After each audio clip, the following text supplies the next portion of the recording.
somewhere in your backyard or the cracks of your driveway? Are there plants growing right now that you have spent years trying to kill? Every single spring, you buy the chemical spray. You rip them out, you bury them under heavy mulch, and they just keep coming back. But think about this for a second. What if the exact weed you're trying to murder is worth way more than the fragile little vegetables you baby all summer? The average American household spends over $500 a year just on lawn care.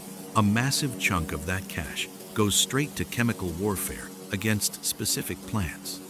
This video covers 6 common weeds you almost certainly have right now. I'll show you exactly why they humiliate your standard vegetable garden on raw nutrition and market value. By the time we're done here, you'll never look at your grass the same way. Before chemical companies scammed us into wanting lifeless lawns, dandelion was a valuable crop. European settlers packed it onto wooden ships and sailed it across the ocean. They planted it on purpose.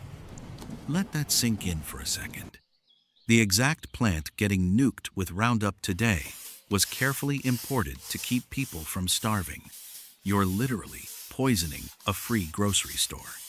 Let's talk about the one growing in the cracks of your driveway right now. Dandelion. Yellow flower, jagged leaves, white puffball. You know it. You hate it. But here's the crazy part. It makes expensive organic kale look like an absolute joke. Grab a handful of dandelion greens.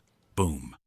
You just hit 558% of your daily vitamin K. It packs more beta-carotene than an actual carrot, more calcium per calorie than a glass of milk. And you can eat the whole thing. Roast the roots, grind them up, make coffee. Go to a health food store right now. They're boxing up dried dandelion roots and selling them back to you for $12 a bag. Total madness. Think about your garden spinach for a second. It's a complete diva. It needs perfect soil, daily watering, and bug spray. Dandelion doesn't care. It punches right through hard dirt and laughs at frost. It pumps out food from April to October. It comes back every year from a massive root buried 18 inches deep. Now, obviously, use your brain here. Don't go making a salad out of a patch you just soaked in weed killer last Tuesday. But assuming your dirt is clean, this stuff is liquid gold.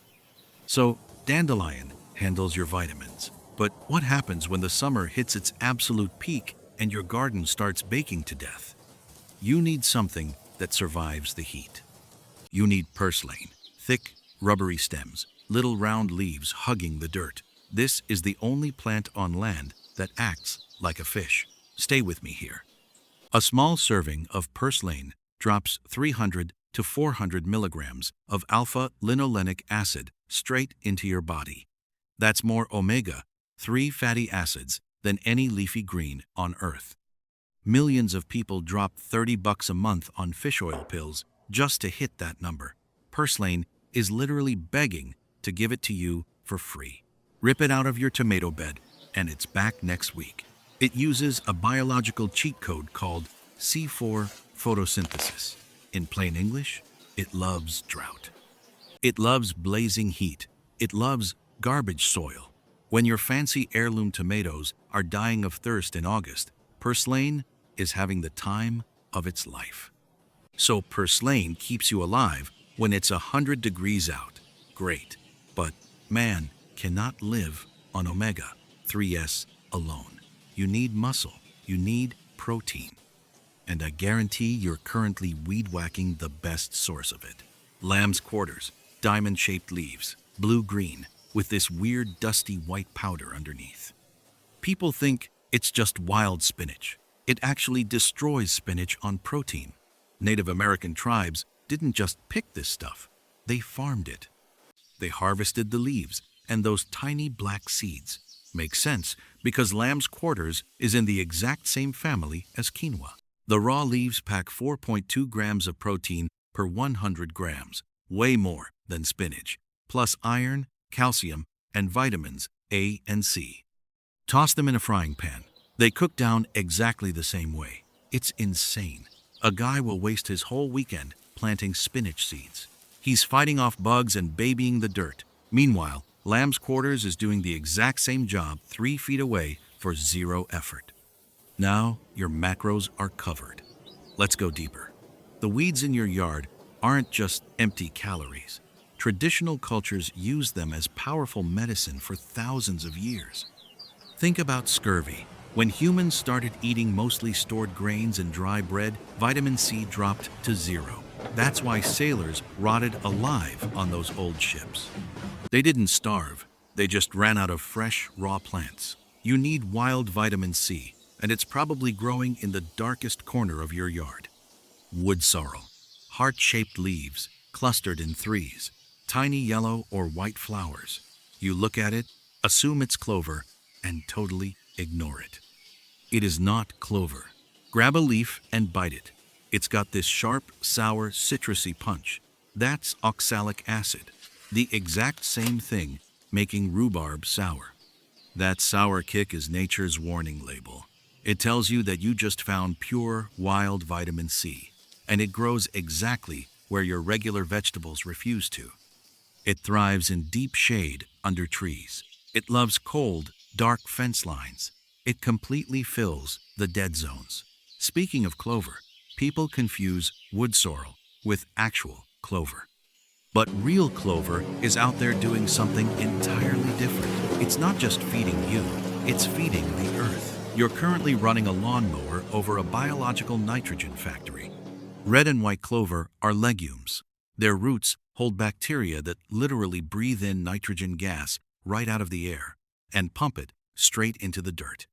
It's the exact same underground magic that makes beans so good for the soil, except clover does it permanently, spreading out everywhere, while you do absolutely nothing. Before chemical fertilizers, farmers planted clover on purpose to fix dead dirt. It was a respected crop. Then artificial chemicals got cheap, and we rebranded it as a weed.